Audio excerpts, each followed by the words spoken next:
সাগরের লক্ষ লক্ষ পুণ্যার্থীদের পুণ্য স্নান সেরে যাতে সুস্থভাবে তাদের বাড়ির উদ্দেশ্যে রওনা দিতে পারে, তার জন্য গঙ্গাসাগরের ৫ নম্বর রাস্তার লাইট হাউস বাইপাস রাস্তার পাশেই কামনার্থে শান্তিযজ্ঞ করলেন সেবাধাম আশ্রমের মহারাজ মহামণ্ডলেশ্বর উত্তম স্বামী মহারাজ। এর সহযোগিতায় আর্য ঋষিকুল আশ্রমের সলিল ব্রহ্মচারী মহারাজ। উদ্দেশ্য কি, এই কপিলমুনি মন্দিরে আগত প্রায় যে লক্ষ লক্ষ মানুষ, তাদের মঙ্গল কামনার্থে আমরা কিন্তু এই যজ্ঞ করছি। তৎসঙ্গে পশ্চিমবঙ্গ এবং সারা ভারতবর্ষ ব্যাপীর মানুষদের যাতে মঙ্গল সাধন হয়, অর্থাৎ বিশ্ব শান্তির যজ্ঞ বিষ্ণুর দ্বারা, সেই যজ্ঞ আমরা কিন্তু করছি।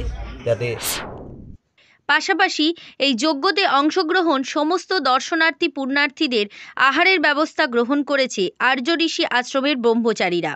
ব্যুরো রিপোর্ট, জেলার বার্তা।